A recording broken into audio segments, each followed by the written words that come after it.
दोस्तों, जिसका डर था वही हुआ, ब्लैकआउट। ब्लैकआउट का मतलब कई राज्यों में एक साथ बिजली गुल हो जाए, उसको बोलते ब्लैकआउट। पर ऐसा अचानक क्या हुआ, तो जानिए इस वीडियो में पूरी जानकारी के साथ। इस वीडियो को अंत तक जरूर देखें। भारत देश में 135 पावर प्लांट है, जिसमें से आधे से भी ज्यादा पावर प्लांट कोयले पर आधारित है। 30% के आसपास ग्रीन एनर्जी से चलते हैं। इसी के कारण दोस्तों, आने वाले कुछ दिनों में बिजली की कमी का सामना करना पड़े और हो सकता है कुछ ही दिनों के बाद पूरे देश में अंधेरा छा जाए। ये दोस्तों हम नहीं कर रहे हैं, भारत सरकार के आंकड़े बता रहे हैं, क्योंकि हमारे देश में 70% बिजली कोयले पर आधारित है।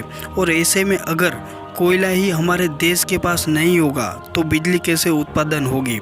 अभी परिस्थिति के हिसाब से हमारे देश में कोयले का स्टॉक खत्म होने आया है और हमारे देश में अभी त्योहार का मौसम चल रहा है। लोग अपने घरों को सुंदर सुंदर लाइटिंग से सजाते हैं। ऐसे में अगर बिजली ही नहीं होगी तो क्या होगा, उसका अंदाजा आप खुद लगा सकते हैं। बिना लाइट के क्या होगा। सभी के मन में एक सवाल दौड़ रहा है। जिस भारत देश में 2019-20 में 70% से अधिक कोयला खुद अपने देश से ही निकाला जाता था, 30% जो कोयला है वो बाहर से आयात होता था, पर अब हमारे देश में निकलने वाला कोयला कम हो गया है और अभी परिस्थिति के हिसाब से 50% तक कोयला आयात करना पड़ेगा। पर दोस्तों, अभी कोयले की कीमत इंटरनेशनल मार्केट में भी बहुत ही ज्यादा बढ़ गई है। इसी का असर भारत देश में भी पड़ सकता है। भारत देश को भी शायद महंगा कोयला खरीदना पड़ेगा और हो सकता है इसी के कारण बिजली का दाम भी ज्यादा हो जाए। और ये एक दोस्तों बहुत ही बड़ा सवाल बन गया है। कोयले का उत्पादन 50% तक कम हो गया है,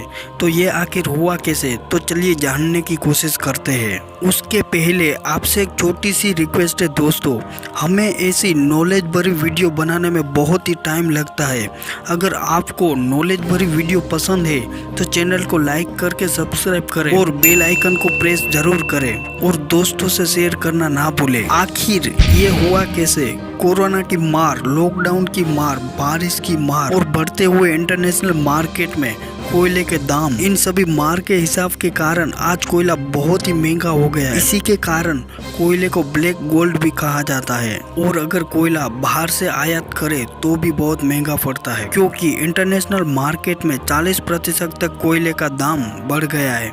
इसी के कारण कोयला बाहर से आयात करना महंगा पड़ता है। वैसे भारत दुनिया का सबसे चौथा कोयला स्थापक देश में से एक है, पर अभी भारत में भी कोयला का उत्पादन बहुत ही कम हो रहा है और पावर प्लांट को कोयला मिलना बहुत ही मुश्किल हो गया है। इसी के कारण कहीं पावर प्लांट तो बंद भी हो गया है। पर भारत देश के पास एक प्लस पॉइंट है, अभी भारत देश में ठंडी की शुरुआत हो चुकी है। भारत देश में ठंडी की मौसम में बिजली की जरूरत काफी हद तक कम हो जाती है। वैसे देखा जाए तो सिर्फ भारत ही नहीं बल्कि पूरी दुनिया ऊर्जा की कमी से जूझ रही है और आने वाले कुछ समय में सरकार को बड़े से बड़े ठोस कदम उठाना होगा, ताकि हमारा देश भारत ब्लैकआउट का शिकार ना हो जाए। परिस्थिति बहुत ही गंभीर है दोस्तों।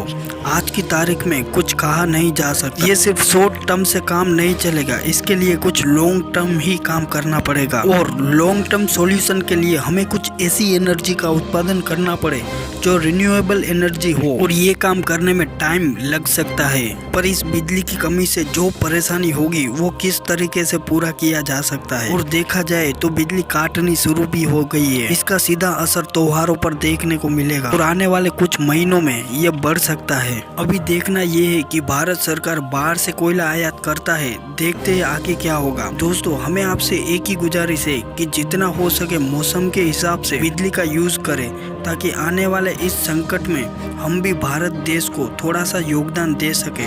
और दोस्तों, इस वीडियो को शेयर करना ना भूले व्हाट्सएप और फेसबुक पर, ताकि ये जानकारी सभी को मिल सके। और मिलते हैं अगले अमेजिंग वीडियो में, तब तक के लिए बाय दोस्तों। आप हमेशा खुश रहे दोस्तों।